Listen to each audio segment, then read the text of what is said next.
اعوذ باللہ من الشیطان الرجیم بسم اللہ الرحمن الرحیم الف لام را تلک آیات الکتاب وقرآن مبین ربما یود الذین کفروا لو کانوا مسلمین ذرہم یأکلوا ویتمتعوا وَيُلْهِهِمُ الْأَمَلُ فَسَوْفَ يَعْلَمُونَ وَمَا أَهْلَكْنَا مِنْ قَرْيَةٍ إِلَّا وَلَهَا كِتَابٌ مَعْلُومٌ مَا تَسْبِقُ مِنْ أُمَّةٍ أَجَلَهَا وَمَا يَسْتَأْخِرُونَ وَقَالُوا يَا أَيُّهَا الَّذِي نُزِّلَ عَلَيْهِ الذِّكْرُ إِنَّكَ لَمَجْنُونٌ لَوْ مَا تَأْتِينَا بِالْمَلَائِكَةِ ان کنت من الصادقین ما ننزل الملائکۃ الا بالحق وما كانوا اذا منظرین انا نحن نزلنا الذکر وانا له لحافظون ولقد ارسلنا من قبلك في شیع الاولین وما یأتیہم من رسول الا كانوا به یستہزئون کذالک نسلکہ فی قلوب المجرمین لا یؤمنون بہ وقد خلت سنت الاولین ولو فتحنا علیہم بابا من السماء فظلوا فیہ یعرجون لقالوا انما سکرت ابصارنا بل نحن قوم مسحورون صدق اللہ العظیم۔ یہ سورۃ الحجر ہے اور یہ ان 6 صورتوں میں آخری صورت ہے جن کے شروع میں حروف مقطعات میں سے الف لام را آتا ہے۔ لوامیر 6 میں سے یہ آخری صورت ہے۔ ان صورتوں کے شروع میں یہ جو حروف مقطعات آتے ہیں اس کا مطلب اور مفہوم بڑا واضح ہے کہ اللہ کی طرف سے نازل ہونے والا وہ نور جو بار بار انسانیت کی رہنمائی کے لیے دنیا میں آتا رہا، غیب الغیب سے یہ نور اللہ کا نور نازل ہوا ہے جو دنیا میں ایک متعین شکل میں کبھی تورات کی صورت میں اور کبھی انجیل کی صورت میں، کبھی زبور کی صورت میں اور کبھی آج قرآن حکیم کی شکل میں نازل ہوا ہے، اور راہ ہمیشہ تردد کے لیے بار بار کسی چیز کو بیان کرنے کے لیے آتی ہے۔ تو اس صورت میں بھی بنیادی طور پر دعوت دی ہے۔ پچھلی تمام صورتوں میں واقعات انبیاء کے بیان کر کے واضح کیا گیا تھا کہ یہی کتاب برحق ہے، اسی کی دعوت انسانیت میں پھیلنی ہے اور وہی غالب آنی ہے۔ اس لیے اس صورت مبارکہ میں 3-4 بنیادی احکامات دیے گئے ہیں کہ ایک تو یہ کہ ہم نے ہی یہ کتاب نازل کی ہے، انا نحن نزلنا الذکر، اور وَإِنَّا لَهُ لَحَافِظُونَ، اور ہم ہی اس کی حفاظت کرنے والے ہیں۔ کسی کی مخالفت، کسی متکبر اور ظالم کی اس کے راستے میں کھڑی کی گئی کوئی رکاوٹ سامنے نہیں آ سکتی۔ اور صورت کے آخر میں اسی لیے اعلان کیا گیا کہ فَاصْدَعْ بِمَا تُؤْمَرُ، آپ کو جو حکم دیا گیا ہے وہ لوگوں کے سامنے کھول کھول کر بیان کیجیے۔ یہ مذاق کرتے ہیں تو مذاق اڑانے دیں، ان کا وقت ابھی مکمل ہونے والا ہے۔ تو اس صورت مبارکہ میں بھی دعوت الکتاب، کتاب اللہ کی طرف دعوت، اور نبی کی جو سچائی کا راستہ ہے اس کی اہمیت واضح کی جا رہی ہے۔ مکہ مکرمہ میں یہ صورتیں نازل ہوئی ہیں۔ تلک آیات الکتاب، یہ الکتاب کی آیات ہے، ایک مقدس دستاویز ہے، یہ عام تحریر نہیں ہے،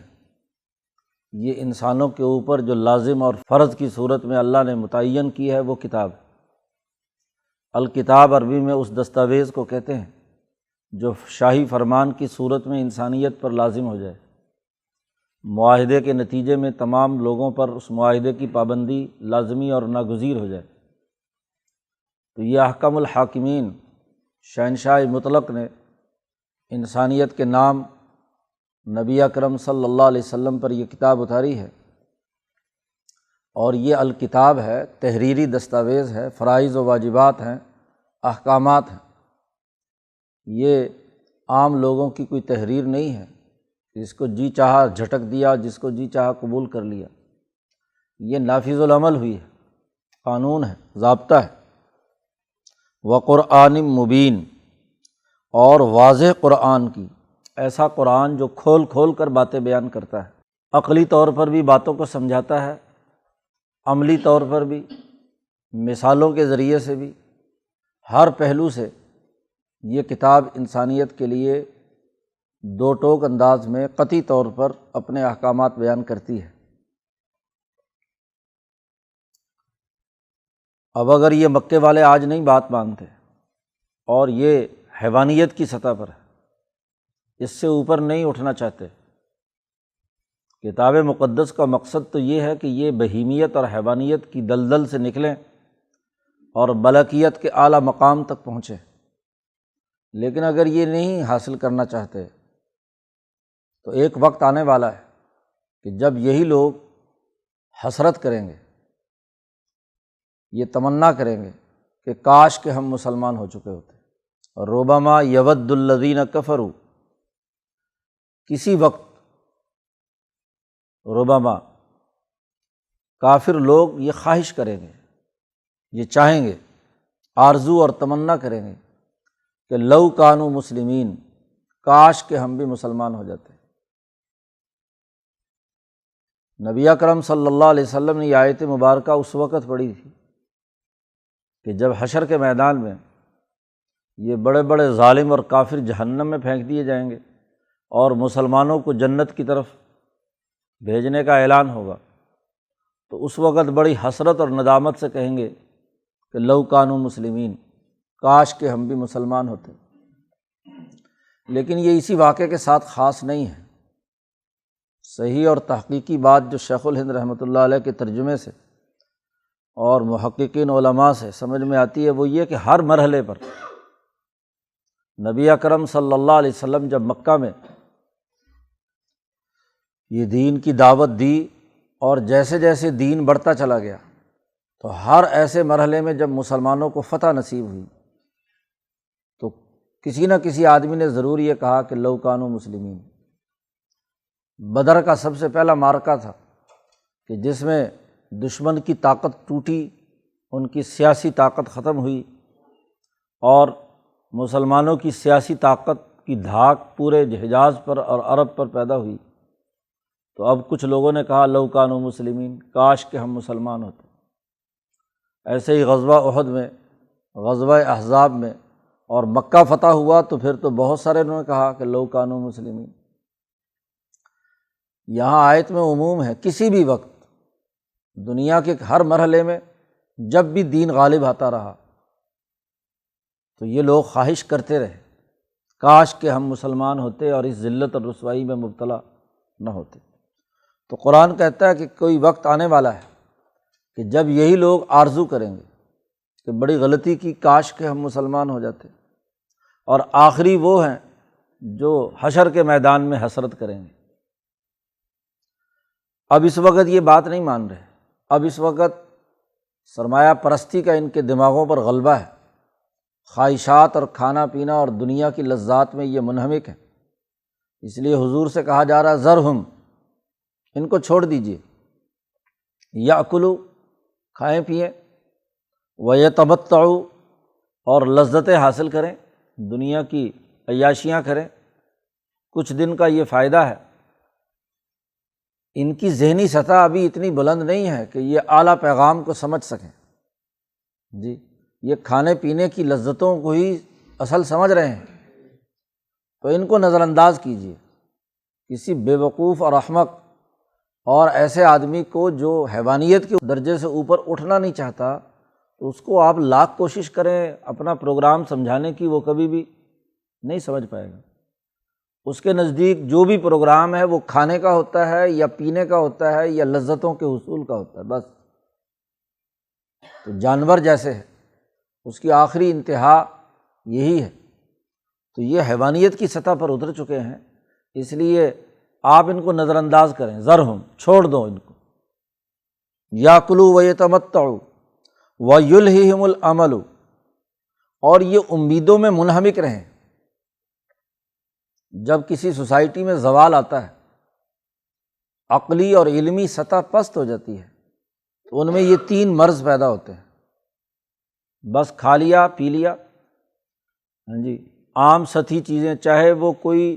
ذلت اور رسوائی سے دے، غلامی کے طور پر ٹکڑے ڈال دے، بس اسی کھانے پینے میں مبتلا رہتے ہیں، اور امیدیں بڑی بڑی پالتے ہیں، کرنا کرانا کچھ نہیں، نہ علمی اور ذہنی سطح اس درجے کی، نہ کوئی پروگرام، نہ کوئی کام، نہ کوئی جد وجہد اور کوشش، اور امیدیں آسمان سے بھی بڑی کہ بس جی ہم سے بڑا، ہم سے بہتر، ہم سے اچھی قوم کون سی ہے۔ تو امیدیں اسی وقت ہوتی ہیں جب کوئی کام نہ کیا جائے۔ اب نہ کوئی جدید ٹیکنالوجی، نہ سائنس، نہ کوئی اور علوم، نہ کوئی ترقیات، نہ کوئی اعلیٰ مقاصد، اور پھر ان کے بھی کوئی مقاصد نہیں، بس صرف لذتیں، یہ ارتفاق حاصل ہو جائے، یہ لذت حاصل ہو جائے، ایسی کوٹھی بن جائے، ایسا بنگلہ بن جائے، ایسے مال جمع ہو جائے، یہ تمام چیزیں، اور امیدیں ایسی کہ بس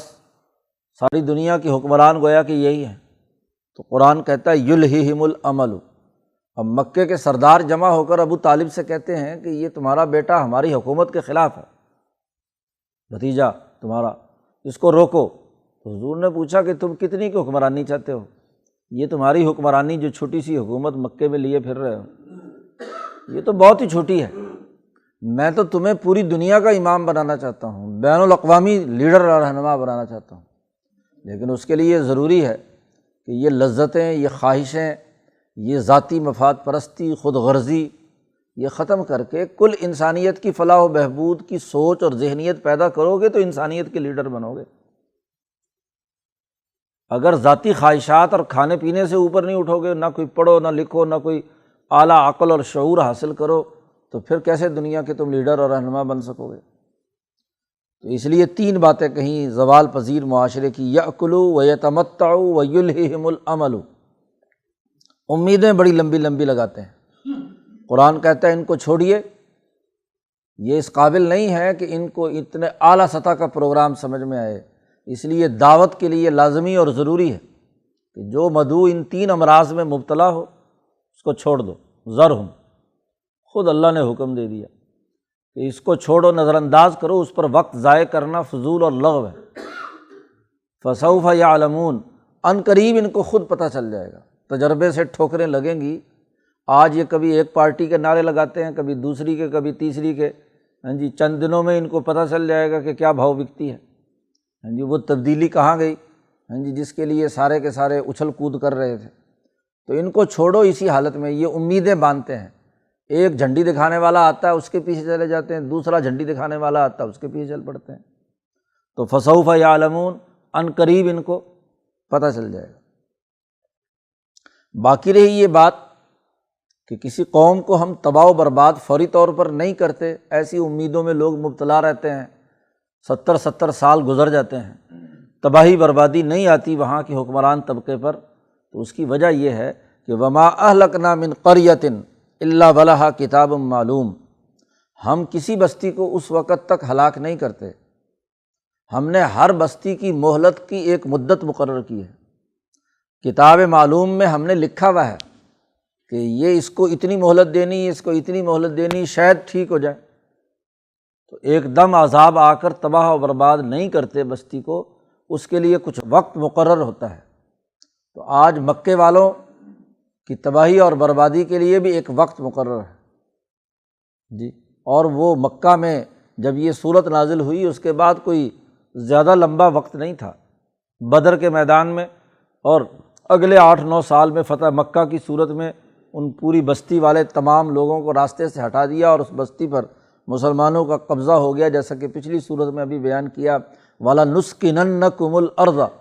تمہیں وہاں ہم ٹھہرائیں گے اس زمین میں۔ مَا تَسْبِقُ مِنْ أُمَّةٍ، اجلھا وما یستاخرون،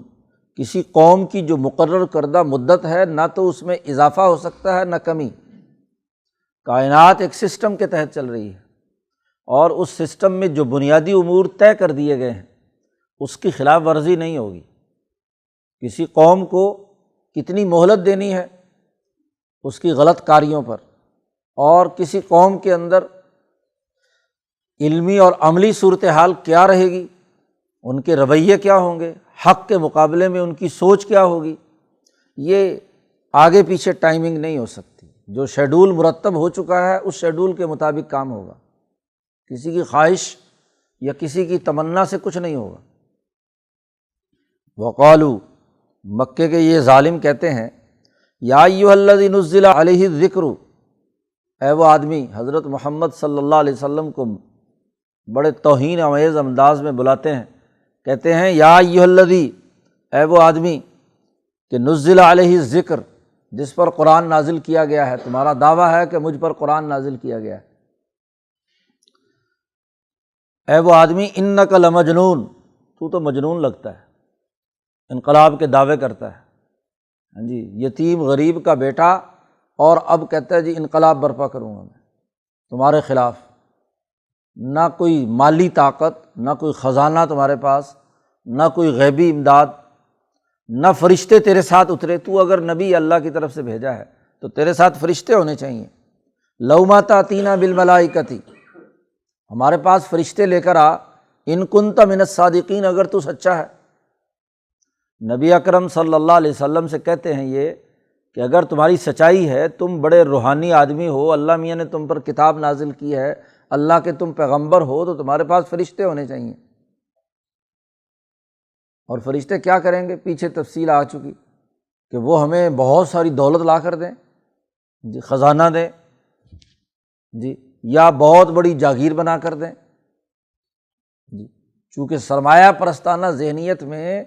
غیر معمولی طریقے سے بغیر کسی محنت کے کوئی فرشتہ یا کوئی جن یا کوئی روحانی تعویذ گنڈا ایسا ہو جس سے بس اچانک دولت آ جائے، تو ایسی روحانیت کے امراض میں مبتلا ہوتے ہیں کہ خود کام نہیں کرنا، بس پیر صاحب، فقیر صاحب، رسول صاحب جو ہیں وہ غیبی طور پر یا تو اس کی کوئی مدد کر دیں، پیسے دے دیں، دولت خزانہ بڑھا دیں، تو بس اس کو پیر مان لیں گے، رسول مان لیں گے۔ تو اصل میں تو پیسے کے پجاری ہیں، جیسے پچھلی صورت میں گزرا، پچھلی سے پچھلی میں، کہ یہ لوگ کہتے ہیں کہ آپ، یہ مکہ ہے، پہاڑی علاقہ ہے، آپ اسے پہاڑ کاٹ کر اس کو زرعی زمین بنا دیں تو پھر ہم مانیں گے کہ آپ رسول ہیں۔ آپ یہاں پانی نہیں ہے، ایک ہی چشمہ ہے زمزم کا، آپ جو ہے نا، ہاں جی، اس طریقے سے کوئی روحانی پھونک ماریں کہ جس سے چشمے نکل آئیں، پانی پانی ہو جائے، جی۔ اب یہ احمقانہ باتیں ہیں، پہاڑ کاٹ کر چٹیل زمین بنا دینا، یہ تو جاری سسٹم کی خلاف ورزی ہے۔ فرشتے اترنا انسانوں کے لیے، انسان نبی ہوگا، رہنما ہوگا، رفیق ہوگا، نہ یہ کہ کیا فرشتے، اللہ نے وہاں کہا تھا فرشتے نازل ہوتے ہیں جب، تو وہ صرف عذاب کے لیے آتے ہیں۔ یہاں بھی کہا، قرآن نے کہا ما ننزل الملائکۃ الا بالحق، ہم جب فرشتے اتارتے ہیں تو وہ کسی حق کے ساتھ آتے ہیں۔ جب کسی قوم پر عذاب کا وقت ہوتا ہے اس وقت فرشتے آتے ہیں، یا حشر کے میدان میں جب سب لوگوں کو جمع کیا جائے گا تو وہاں سب سے پہلے فرشتے قطار اندر قطار آئیں گے، ینزل الملائکۃ، اللہ تعالیٰ فرشتے اتارے گا، والروح، ہاں جی، ایسی صف کے ساتھ، صف بندی کرتے ہوئے۔ تو اب تو حساب کتاب ہے، فرشتے تو اللہ کی پولیس ہے، جی، اور پولیس والے تبھی آتے ہیں جب مجرم کے اوپر جرم واضح ہو جائے اور اس کو پکڑ کر کیا ہے ہتھکڑیوں میں، زنجیروں میں باندھ کر لایا جائے، اس وقت فرشتے مانگ رہے ہو تم۔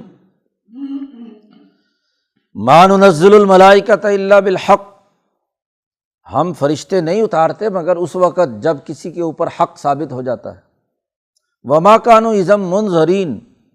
اور اس وقت کسی کو کوئی مہلت نہیں دی جاتی، فرشتے آتے ہیں اور تمام مجرمین کو گرفتار کر لیتے ہیں، ان کا نامہ اعمال سیاہ ہو چکا ہوتا ہے، اس لیے اس وقت کسی کو کوئی مہلت نہیں ملتی۔ باقی رہی یہ بات کہ یہ آپ کو مجنون کہتے ہیں، آپ کا مذاق اڑاتے ہیں، ہیں جی، اور خواہشات اور لذات میں مبتلا ہیں، تو آپ اس سے مت گھبرائیے۔ انا نحن نزلنا الذکر، ہم نے یہ قرآن آپ پر نازل کیا ہے، اور وَإِنَّا لَهُ لَحَافِظُونَ، اور ہم ہی اس کی حفاظت کرنے والے ہیں۔ آپ کو پریشان ہونے کی ضرورت نہیں۔ یہ لوگ آج مذاق اڑاتے ہیں تو کل یہی لوگ ندامت کا اظہار کریں گے، اور یہ مذاق اڑانا کوئی نئی بات نہیں ہے۔ وَلَقَدْ أَرْسَلْنَا مِن قَبْلِكَ فِي شِيَعِ الْأَوَّلِينَ، ہم نے آپ سے پہلے بھی بہت سے رسول بھیج چکے ہیں، پہلے والی جماعتوں میں، پہلی قوموں میں۔ شیعہ جمع ہے شیعتن کی، گروہ کو کہتے ہیں، گروپ کو، اقوام کو کہتے ہیں۔ تو پچھلی قوموں اور پچھلے گروہوں پر جو پہلے گزر چکے ہیں ان میں ہم نے بہت سے رسول بھیج چکے ہم، اور ان کا معاملہ یہی رہا کہ وما یأتیہم من رسول، جب بھی کوئی رسول حق کا پیغام لے کر آیا تو الا کانوا بہ یستہزئون، تو انہوں نے اس کا مذاق اڑایا۔ وہاں ان اقوام نے بھی مذاق اڑایا تھا، یہ کوئی نئی بات تھوڑی ہے۔ جب بھی آپ سچا انقلابی پیغام انسانیت کے سامنے رکھیں گے تو مذاق اڑانے والے بڑے ہوں گے، فتوے لگانے والے، مجنون قرار دینے والے، ساحر کہنے والے۔ تو یہ کوئی نئی بات تھوڑی ہے، یہ تو نوح علیہ السلام سے لے کر آپ تک تمام انبیاء اور تمام ان کے متبعین صحابہ تابعین کے ساتھ یہی ہوتا رہا ہے کہ ان کا لوگ مذاق اڑاتے رہے کہ دیکھو، ہاں جی، اب اس پر بھی مذاق اڑاتے تھے کہ یہ کہتے ہیں، قرآن میں یہ آیت جب نازل ہوئی کہ یہ ایک وقت آنے والا ہے کہ یہ لوگ آرزو کریں گے لو کانوا مسلمین، ہاں جی، 4 آدمی اس کے ساتھ ہیں اور کہتا ہے کہ جی ہمیں کہتا ہے کہ یہ ہم آرزو کریں گے، بھلا ہماری حکومت ہے، ہم ہاں جی اقتدار میں ہیں، ہمارے پاس ابو جہل عتبہ شیبہ کہتے ہیں ہماری بڑی طاقت ہے، اور پھر ہم خواہش کریں گے۔ تو یہ مجنون کی بات نہیں تو اور کیا ہے؟ ہاں جی، یہ انقلاب لائے گئے یہ چند آدمی، جی۔ تو اس کی بنیاد پر وہ مذاق کرتے ہیں۔ قرآن کہتا ہے کذالک نسلکہ فی قلوب المجرمین، جو مجرم لوگ ہوتے ہیں، جن کی ذہنیت خراب ہوتی ہے، جو جرائم کے اندر مبتلا لوگ ہوتے ہیں، ان کے دلوں میں ایسے ہی اس طرح کا مذاق اور اس طرح کی توہین آمیز گفتگو داخل ہو جاتی ہے۔ جرم ان کے دلوں میں ہوتا ہے، اور جیسے ہی جرم ہوتا ہے تو ایسی ہی باتیں ہم ان کے دلوں میں، کیونکہ دنیا میں امتحان گاہ ہے، جو جس راستے پر چلنا چاہے، جرم کے راستے پر چلنا چاہے تو ہم جرم کرنے والے کی بھی مدد کرتے ہیں، ہمارے فرشتے لے بھی کر، کیونکہ امتحان گاہ میں کوئی ممتحن اور اس کا کوئی بھی ہاں جی ماتحت وہ کسی غلط لکھنے والے کو روک نہیں سکتا، بلکہ اس کو غلط لکھنے والے کو بھی موقع فراہم کرتا ہے۔ وہ قلم مانگتا ہے قلم دے دے گا، کاغذ اور چاہیے لے بھی لے، کاغذ بھی لے لے، اور کوئی چیز چاہیے پانی پونی سب مہیا کیا جائے گا، چاہے وہ پرچہ غلط لکھے یا صحیح لکھے۔ تو ہم نے یہ سسٹم بنایا ہے، اس میں تو ہم نے دونوں راستے، دونوں کی مدد کرتے ہیں، کلن نمد ہؤلاء و ہؤلاء، ہم مسلمانوں کی بھی مدد کرتے ہیں جو سیدھے راستے پر آنا چاہتا ہے، اور جو غلط راستے پر جانا چاہتے ہیں اس کی بھی مدد کرتے ہیں۔ کیونکہ اس امتحان گاہ میں اگر ہم زبردستی کریں تو پھر امتحان کیا ہوا؟ اگر ممتحن امتحان لینے والا کہے کہ جناب آپ پرچہ یہاں صرف صحیح لکھیں گے اور اگر غلط لکھا تو لکھنے نہیں دوں گا، پھر امتحان کیا ہوا؟ وہ تو ویسے ہی بندہ کاپی پکڑا دے لے بھی لکھ لے۔ تو یہ دنیا امتحان گاہ ہے، اس لیے چاہے جرم کریں تو جو جرم کر رہے ہیں ہم ان کو ان جرم میں بھی ان کی مدد کر دیتے ہیں۔ لو بھی تم نے فیصلہ کیا ہے یہ غلط کام کا تو کرو، پاکستان بنانا چاہتے ہو تو بنا لو، جی جو تم کرو گے ہم اس کے مطابق کریں گے، لیکن لا یؤمنون بہ، یہ ایمان لانے والے نہیں ہیں، ان کے دل مجرم ہیں، ان کے دلوں کے اندر خباثت ہے، یہ سیدھے اور حق راستے پر چلنا ہی نہیں چاہتے۔ وقد خلت سنت الاولین، اور ان سے پہلے لوگوں کا بھی یہی طریقہ کار گزرا ہے، قوم نوح ہو، قوم عاد ہو، قوم سمود ہو، جیسا کہ یہاں بھی آگے اصحاب الحجر کا ذکر آ رہا ہے۔ تو یہ پہلے لوگ جو ہیں ان کا یہی طریقہ کار رہا ہے کہ جو مجرم ہیں انہوں نے بات کو ماننے سے انکار کر دیا۔ وَلَوْ فَتَحْنَا عَلَيْهِمْ بَابًا مِّنَ السَّمَاءِ فَظَلُّوا فِيهِ يَعْرُجُونَ، اب یہ آپ سے طرح طرح کے مطالبات کرتے ہیں۔ ایک مطالبہ یہ بھی کہ آسمان کا دروازہ کھلے اور آپ چونکہ نبی بن رہے ہیں اور آپ قرآن پاک لے کر آئے ہیں، اللہ کا پیغام لائے ہیں، تو ہمیں اللہ کے پاس ہم جا کر اللہ میاں سے دیکھنا چاہتے ہیں کہ باقی اللہ میاں نے کتاب نازل کی ہے۔ تو اللہ پاک کہتے ہیں کہ وَلَوْ فَتَحْنَا عَلَيْهِمْ بَابًا مِّنَ السَّمَاءِ، اگر ہم ان پر آسمان کا دروازہ بھی کھول دیں، اوپر سے نیچے کوئی سیڑھی اتار دیں کہ لو جی چڑھو اس پر اور آؤ اللہ میاں کی وہ کتاب دیکھ لو جہاں سے یہ کتاب نازل ہوئی ہے، اگر ہم ان کے لیے دروازہ بھی کھول دیں تو فَظَلُّوا فِيهِ يَعْرُجُونَ، سارا دن ساری رات یہ چڑھتے رہیں گے۔ ان کا مطالبہ مان بھی لیا جائے اور یہ چڑھتے بھی رہیں تو کیا کہیں گے؟ لقالو، کہیں گے انما سکرت ابصارنا، جی یہ تو اصل دروازہ نہیں لگتا، یہ تو کوئی ہمیں جادو کر دیا انہوں نے، یہ تو ایسے ہی مصنوعی سے کیا ہے دروازہ کھول دیا۔ جی لقالو، کہیں گے انما سکرت ابصارنا، انہوں نے تو ہماری نگاہیں باندھ دیں، بل نحن قوم مسحورون، بلکہ ہم تو جادو کی بھی قوم ہو گئے، ہم پر انہوں نے جادو کر دیا کہ حقیقت میں تو کوئی دروازہ نہیں تھا، بس جادو کے زور پر ہمیں ویسے ہی کیا ہے کسی دروازے کے اندر چڑھا رہا ہے۔ جس نے بات نہیں ماننی تو اس کے ہاں تو مرغے کی ایک ٹانگ ہے، چاہے جتنی مرضی دلائل دے دو۔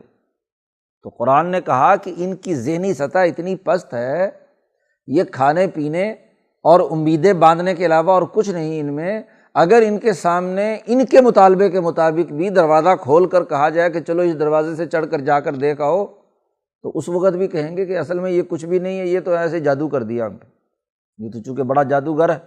اس لیے پہلے حضور کو مجنون کہا، اور جب عقل اور شعور اور فہم کی باتیں دلائل کے ساتھ سمجھائیں تو پھر کہنے لگے نہیں نہیں یہ تو جادوگر ہے، ساحر ہے، بڑا چرب زبان ہے، باتیں بڑی کرتا ہے، بڑے عقلی دلائل دیتا ہے، ہمارے پاس اس کے دلائل کا توڑ نہیں ہے، تو پھر کیا ہے جادوگر ہونے کا فتویٰ لگا دیا۔ تو خود عقل سے سوچتے نہیں، اپنے جرائم جو ہے اس کا اعتراف نہیں کرتے اور سیدھے راستے پر آنا نہیں چاہتے۔ تو اس لیے جو لوگ اس حالت کے ہوں ان کو دعوت دینا چھوڑ دیجیے، ذرہم، اور جو بات سمجھنا چاہتے ہیں ان کو بات سمجھائیے، انہی کے ذریعے سے یہ پروگرام آگے بڑھے گا اور غالب یہی ہوگا۔ اس کی تفصیلات، اس کے دلائل پھر قرآن حکیم نے اگلے رکوع میں بیان کیے ہیں۔ اللہ تعالیٰ ہمیں قرآن حکیم کو سمجھنے اور اس پر عمل کرنے کی توفیق عطا فرمائے۔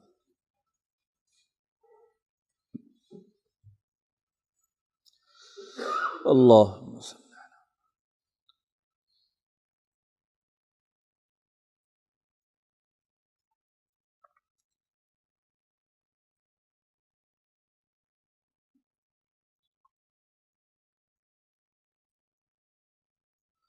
اجمعین۔